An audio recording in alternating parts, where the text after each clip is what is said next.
Celeb Savant, Barrett Edelstein. We're at Solid Gold Podcasts in Johannesburg, South Africa, and I am with Henri Strauss. Henri, welcome to the show. Hello, thank you so much for having me. Cool. So, how are things going? What's happening in your world at the moment?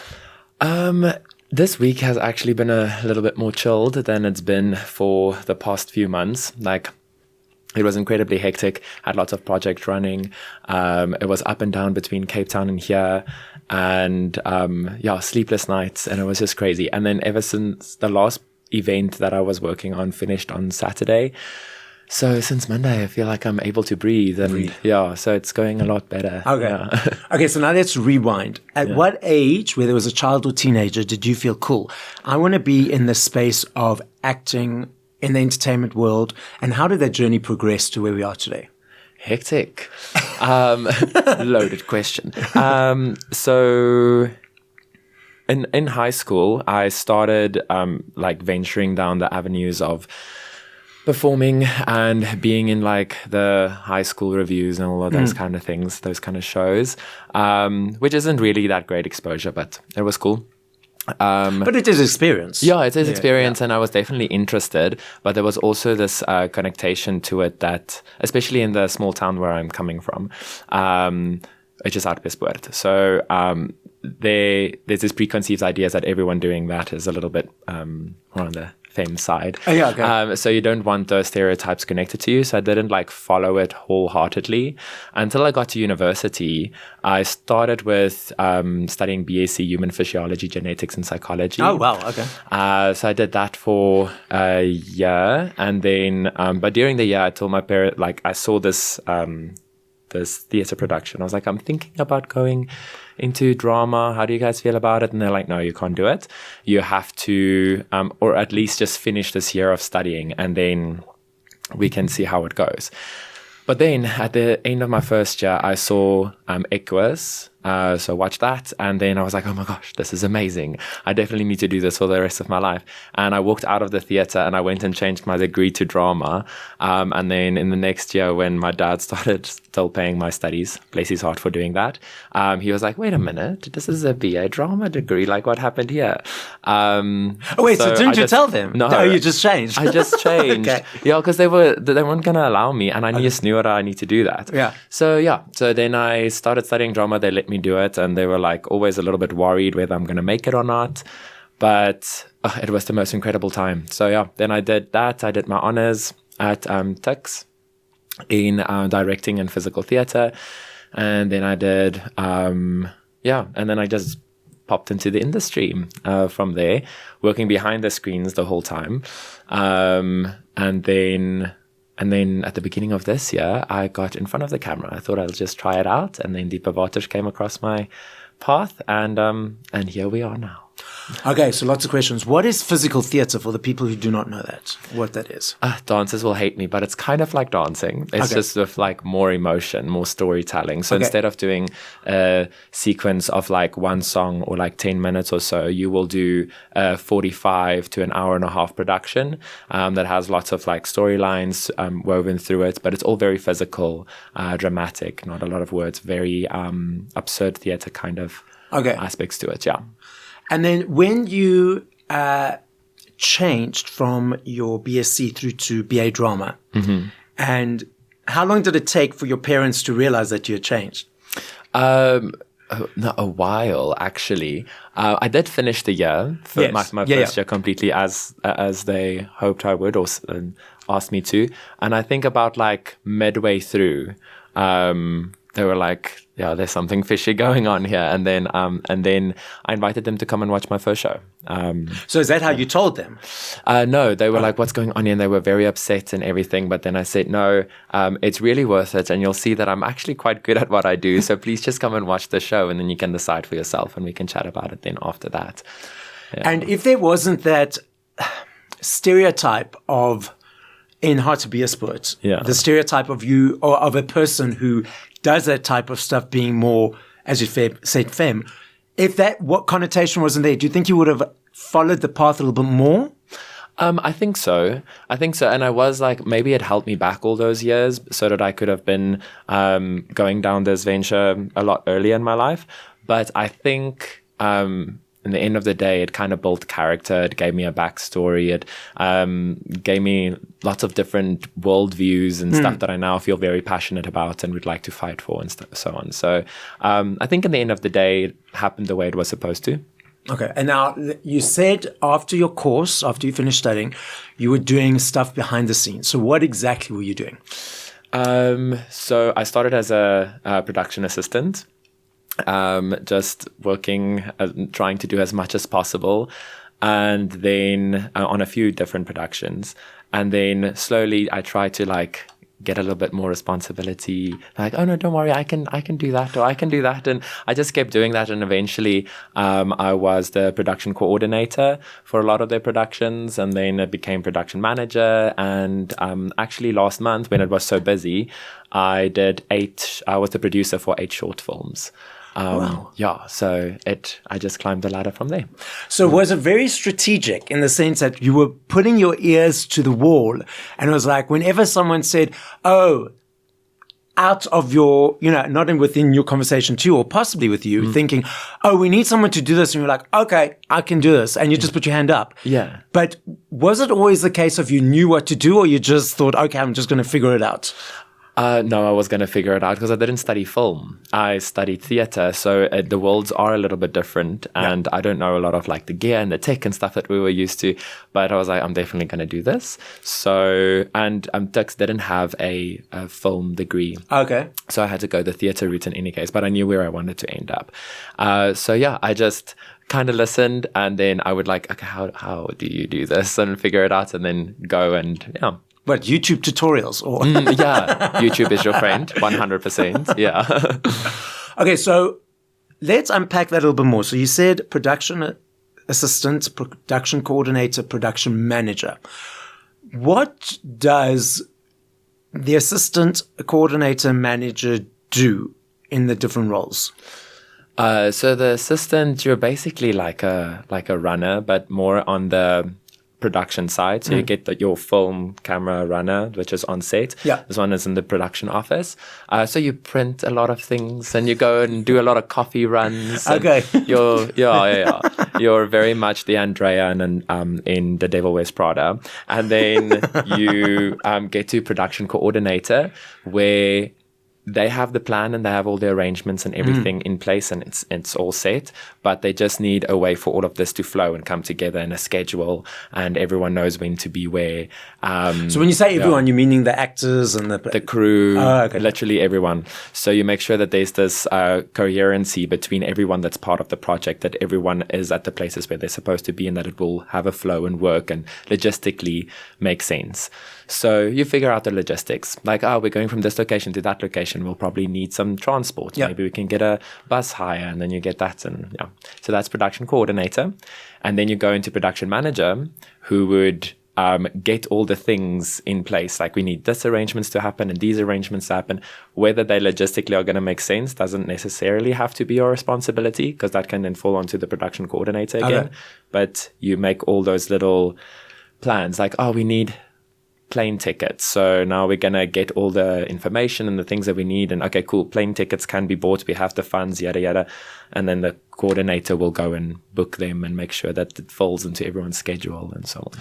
So having been an assistant and coordinator previously, does it help you in being a production manager in the sense that you now know those other levels to understand that, okay, when you make your decisions, you understand the other person's roles, so you have that bigger picture in mind. 100%, yeah. I think it's the natural progression of these kind of roles in any case. No one starts off as a producer. Oh, okay. I think basically everyone starts as a production assistant at some point. Builds it up. And then you build it up, because also when you eventually get to the production manager, producer roles, you need to really know the industry. You also need to be known in the industry. You build up a team of people that you put together. So you have all of your contacts together, and like, okay, we work well together. We can do this, and this is the kind of arrangements that can be put in place. So you have to build that over the years and experience, which I think you do when you're in the lower roles. So. Okay. And I suppose a good production manager will keep in mind those experiences as building up their experience and understand, as you mentioned earlier, that production managers sometimes make decisions that aren't necessarily logistically possible, but then it goes to the production coordinator. But if you've remembered, if you're a person who's not of ego and a person who's had the experience and hand-on, they would generally make more decisions that will be logistically possible because things will be smoother then, correct? Yeah. No, I think it definitely makes you better in what you do by working in the previous roles for sure. But it's a back and forth. So you will ask something to happen and the coordinator will then say whether it's possible or not. And then you're like, okay, cool, let's make a different plan. And everyone works very like tightly woven. Okay. Yeah. I suppose it has to. Yeah, 100%. Yeah. So for the people who just sit at home and watch a television program like The End Result, being a production manager on, let's say, a short film, how long is a short film? 10, 20 minutes? It depends. It can go up to 45. Okay, so now, when does a production manager come into the process? At the very beginning? Should be. Yeah. Okay. So you will have your the executives and the people with the ideas and all of this, and they will go to a producer and be like, we have this idea, we have the script, we have the funds, and we would like to make this happen. And you give it to your producer. The producer is like, cool, I will do that for you. So the producer then goes and say, okay, this is my funds that I have available. This is the team that I can put together. This is the timeline that we can kind of look at. Is this possible or not? And then they're like, okay, cool. Then they will bring the first person that a producer will generally bring in is the production manager. Okay. Yeah, to come and help them and then start the planning process. Yeah. Well, it will be a manager on the production side. It will be a DOP on the filmography side. Yeah. What's DOP stand for? It's the director of photography. Director of photography. Okay. Yeah. So then you said that you were now moved in front of the camera. Was that always a goal? Yes, it was. I never knew if I have the skills or where I'd be able to do it. Because I think I also get classified into very specific roles, and back when I was younger, there wasn't like a lot of space for kids like me on TV. But these days they're everywhere. So, wait. So what do you mean by that? So it used to be, Afrikaans TV is the most dominant, I'd say, in South Africa within our industry right now. We don't make a big like English blockbusters that goes overseas or not. It was a lot of the like Lieflings and Pretville and all those kind of shows. But you needed very straight acting, masculine kind of characters to play these roles. I don't think that people like kids with piercings, tattoos, and a mullet would necessarily play homosexual characters in a non-stereotypical way. Where it would always be like a caricature that you add on as a point of comedic relief or anything, but it never carried like the main storyline. Yes. And they didn't write a lot of depth for these characters. So, and here we are now. It happens everywhere. So, did it take a longer time in the Afrikaans world for these characters because obviously in the overseas American, the English world, it's been there for not long enough, but for like 10, 15 sort of ish years. Did it take a longer period for the Afrikaans sort of shows to open up towards that? I think so. Okay.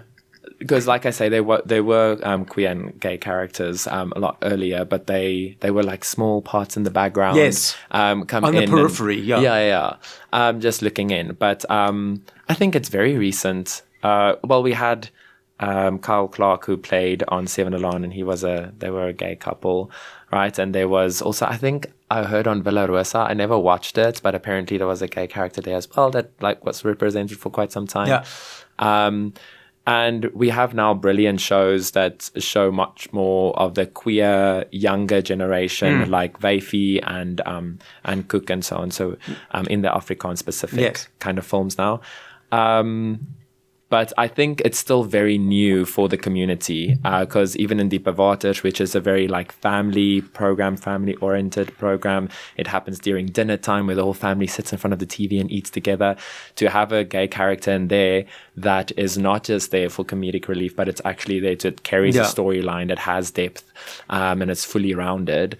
I think it's very new because everyone's still very shocked by it. To see that on TV. Not even that it was long-lived.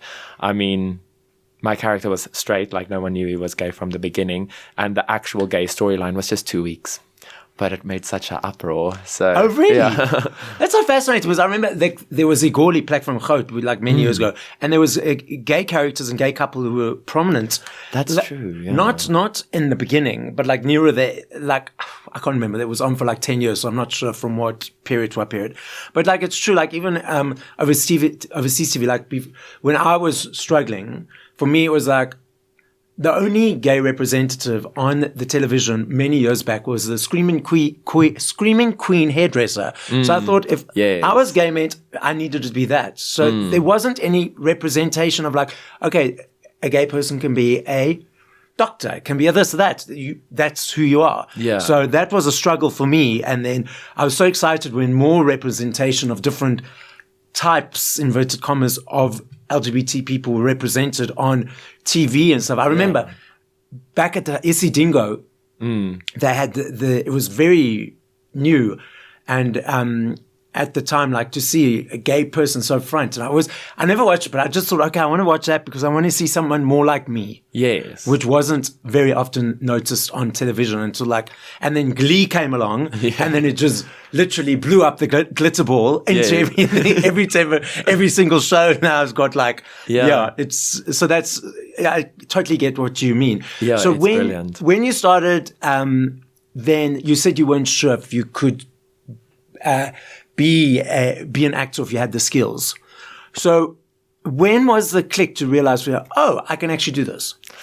Well, I still didn't know since the day that I started. And I sent in the self-tape to Penguin Films and Cake Net, and I was like, okay, well, we'll see what happens. I'm sending it through. I'm not going to think about it anymore. It's there, it's done. But I kept thinking about it the whole time, and I couldn't stop. And then I got a call back, and I was ecstatic. I went, and the moment I got out of there, I was like, oh, I don't know. I think it went well, but I'm not sure of what to expect. I called my mother. I was like, what am I supposed to do? I'm so worried. And then... And what if I get it? Because I don't think I'm going to be able to go through with everything and I'll be able to carry it or whatnot. And then I just waited and then I got it. And I was like, okay, so now there's no turning back anymore. I have to be going through with this now. So I then... Yeah, and then even the first day when I was on stage, I was like, I still don't know what I'm doing. But eventually I think... when I realized that people actually do like the character, they found him very likable. I got compliments on social media, which I've never done before because none of my acting was ever out there. Usually it was for physical theater where I was dancing, but I wasn't physically talking or acting on screen or stuff. So the first compliments I got were from the public. Just messaging me and saying oh, you're such a good character. And then I started meeting people in public, like when I go to events or I go to the shops or whatever, and they recognize me and they would like to take a photo and stuff. And I'm like, this is extremely new. And then they're like, oh, you just have to say you're such a good actor and you're so natural and whatever. And then slowly but surely it started sinking in okay, maybe there's potential there. Maybe I can do it. They seem to be seeing something. So, yeah. Okay, so now you said... Tell us more. It's Diepe Water, correct? Yes. My Afrikaans is not great. So Diepe Water. Diepe Water is a what? Tell us about the show, what your character's name is. We've heard a little bit, but let's dive a little bit deeper into the show and the production. So Diepe Water is now in their season 3, which is new. Season 2 just ended. There's lots of episodes in a season, 200 or something. So it's a telenovela. So, sorry to interrupt. Sort of like Egoli or Sindingo type Kind vibe. of, yeah. Okay. So they were series. Yes. And this is a telenovela. The difference is just the amount of seasons. So, like Seven Alon, also a series. It's just something that continues and continues and continues forever. And like Days of Our Lives, Bold and Beautiful. Just keeps going. Telenovelas are a little bit more fast-paced. They have like half the amount of episodes, which is still like 200 or something. Yes. And they usually end like after season 3 or 4, as far as I understand it now. So it's a little bit more fast-paced. And it's not like just everyday kind of things. You can stop watching and then weeks later get back and the same storyline will still be going. Yeah. Like it does change and develop and so on. So that's a telenovela, yeah. So you said season 2 just finished? Yes, and we're currently in season 3. Okay. My character's name is Chris van Staden. His father is Ben van Staden. He's the priest, the dominee. So he's a pastor kid. And then he has a sister, Marie van Staden. And there's no spoilers, everything has already happened. But she is a little bit crazy because of their mother who passed away long ago. And there's just been this whole journey that they go through. So then Chris comes to Boskruin, where the whole Deeper Waters plays off, to help the family out during this difficult time and to support his father with his sister and yada yada. Okay. That then kind of continues, and then Chris starts getting a little bit more prevalence in the storyline. He makes a best friend, Carla, which is one of the main characters of Deeper Waters. So they become best friends kind of, and she falls in love with him and he says, no, I can't be with you. And everyone's like, but why? They are so perfect together. And then it's not because he doesn't like it, it's because he's gay. And then he meets a guy called Brian, and they started dating, and then they move in together, and then they move out of the little dorpie. So are you not in the show anymore? So no, I'm out now. Yeah, very, very sad. So that whole thing happened. They moved in together. And then he was out. He comes back every now and again, like for an episode here or 2 episodes there. But he's basically done. Yeah, unfortunately. So I actually finished last week. Okay. Yeah. And that's finished filming? Yes, I have one more on somewhere in September, but... And that's going to be part of season 3? Yes. But maybe they'll bring you back. Hopefully, let's put it out there for season 4, and then it'll be we'll see what happens. Yeah, you never know with these things. Yeah. But so why was there so much shock around the characters when he came out? Like, was it vitriol and negative? Or, really? It was, but there was also a lot of positive connected to it. So I think he's so likable from the start. He's just kind to everyone. Everyone likes him. He does the right thing. He's smart. He does all the cool things. And so everyone starts liking him. And then when he turns out gay, then I think the public might have been confronted with like, we need to hate him because this is wrong. But at the same time, we can't, so because he's so nice. And then I think it was that back and forth that made it difficult. Families also have difficulty seeing that that their kids can watch it and stuff with them around dinner and so on. But I'm like, there's way worse things. Like people get murdered and you're like, yes, how was your day? Everything's so fine. Everyone's just chilling. Yeah. And people are being murdered on screen, but then they see 2 boys just like fluttering their eyes to each other and then it's so much worse. Yeah. Like, how can you show this to our children? So that was kind of bad, but positive things that came from it for me specifically was that I've always wanted to have this kind of representation, especially around my family when we're eating dinner, because I wanted to be able to not just watch things by myself or so it's like you can be around your family and everyone's watching the show and then you have this representation happening in front of you. I think that's a very powerful effect that it can have. So that definitely happened, and I got lots of messages from all kinds of people being like, lots of kids being like, thank you for to just the meaning that it means to families like ours, and for me to see this on screen, and for what you mean to our community, and yada yada. So that felt great, and then I just forget all the negative. Okay, so with the negative, was it easy to forget, or did it take your time to forget it? Because I know for me, like, yes, positive, but sometimes the brain, and I don't want to speak to myself because I don't want to manifest it or focus on it. Sometimes my brain is like, I need to hone on about this thing that is negative and what did I do wrong? So did it take you a moment or a period of time to say, okay, just forget about that? Or was it from that day, like, let me focus on the positive and forget about the negative? No, it kind of lingers, I guess, here and there. Because also going into public, there was a part where my fan base is also so weird because I think it's like older generation tannies, basically. Yes. And so for the overseas listeners, tannies equals aunties. Yes, there we go. Aunties. And I love them. Love you all. Thank you. But so that kind of happened. Where they all liked me, and then when he came out as gay, then you can see they all became all suddenly like a little bit more distant, like being like, that's Chris over there, not like running towards me screaming, please take a photo. Like in public and that. Yeah. Okay. So that kind of changed.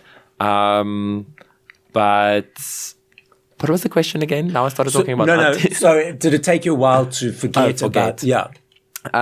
So that was kind of like a shift, and it reminds you about it all the time. But the moment when I realized it started happening, I kind of wanted to put a stop to it because I was worried that there was going to be other boys seeing me living my life, being queer, being out there, being loud and wonderful and just myself and happy. And they were like, oh, if he can do it, maybe I can as well. And then if they see the backlash, they're like, oh, no, wait, maybe that is the exact reason why I shouldn't be doing this, because look at all the backlash he's getting and all the hate speech people are giving him and whatever. So then I was like, that's horrible, and I don't want to jeopardize the younger generation's experience of their queerness.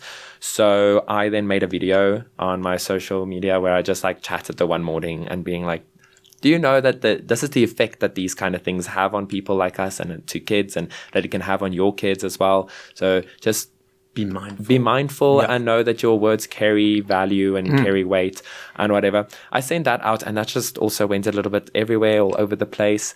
And then I wrote this letter where I also explained my thoughts, where I kind of like just wrote a letter to these kids who might be feeling like me and then feel closeted and they feel like there's not a safe space for them to get out to. I'm like, forget about the people who hate you, and there's so many people that would love you and accept you and whatever. Sent that letter out, and all of that also then created a little bit of a boom, and then all the articles and stuff came out. I think there was like 14 or 15 or something articles written about the speeches and stuff that I gave and the letter that articles I wrote.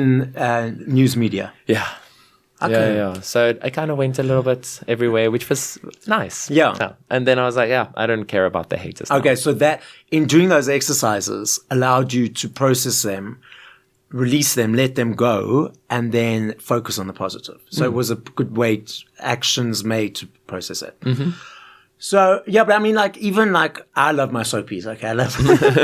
I wish we still had Days of Our Lives in South Africa, still just bring that out there. But anyway, so I watched EastEnders, and I remember the one younger character, late teens, early 20s, so they were busy with discussions. And he said, the other guy was saying, who is gay in the show, was sort of like pointing out someone, and the other character was thinking, he was hitting on him. But the other guy was pointing out a girl. But his response was like, I'm mostly straight. And it's interesting the vocab and communication that is happening on, like in Heartstopper and all these various shows, that it's just opening and opening up, which is fantastic. I just wish it was there when I was younger. So just to help calm the brains and everything. Yeah. So what's coming up in the next while? So that part is now done, but I am looking forward to possibly being in all kinds of different shows. I'm sending my auditions out. I heard that there's a Cook Seisoen 2, so just putting that out there. I'm available. And then, also, I don't know about Vayfi, but I think they're also being discontinued now. I'm not completely sure. But if there's another season, also available. And so I'm just going to keep auditioning and try to do something. I did a little Kyk Net story film that will be coming out in December. I can't release anything about that now, but so that's very exciting.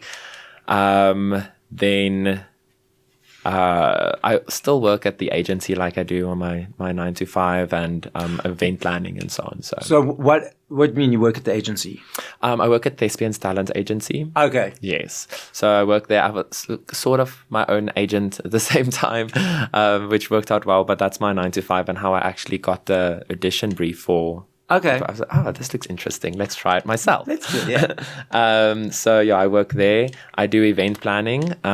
So lots of different kind of nightlife events I'm still busy with. And then, just producing. The short films that I produced is currently being edited. They're in the post-production phase. So they will be coming out maybe next month, I think. And do you still do production manager stuff? Yeah. Well, I'm a producer now. Oh. Yes. Oh, okay. So you hire the production manager. Yes. There we go. Yes. I have to do that. Yeah. Now, what does it mean to work at an agency? What does it mean? Well, you're an agent, right? Okay. So you have all your actors and everyone written on the board, and the productions send in their audition briefs. Yes. You work through them. You see what actors would be fitting for these specific roles. You send the brief to them. You get their self-tapes. Okay. You send it to the company again. You see which ones you want to see on a short list. They say, we want to see these. You speak to the actor, and you're like, okay, cool. We need to send this, you need to go to your callbacks or your audition tapes or whatever. So basically you're just a liaison between actor and production company. Because a lot of people out there don't know. They don't know a lot of the behind. That's why whenever I interview all types of people, that's why I was about the production and what that means. Because a lot of people who are not with the industry, they just watch one movie. It's like, oh, let's go home. And then they don't necessarily understand the nuts and bolts. So that's why it's always interesting to hear all these things. Well, the most important part about an agent, I would say, is just to protect our actors so that they are paid fairly. Yes. They don't work overtime and don't get compensation for it. That they don't work under harsh conditions, and that they're well looked after, and that their contracts are in place, not being taken advantage of. Yes. All those type of things your agents do for their actors. Okay. Yeah. So lots of exciting things coming up. I look forward to seeing all of them. So the podcast is listened to throughout the world. As a final message, what would you like to say? Well, thank you for having me. And I'd say, what a cliche, but don't care about the haters and live your truth. Exactly. It's not a cliche. A lot of people need that reminded, especially with social media these days. So guys, as Henri says, live your truth, be authentic, focus on the positive, and let that be your passion and guidance. This is Celeb Savant signing out.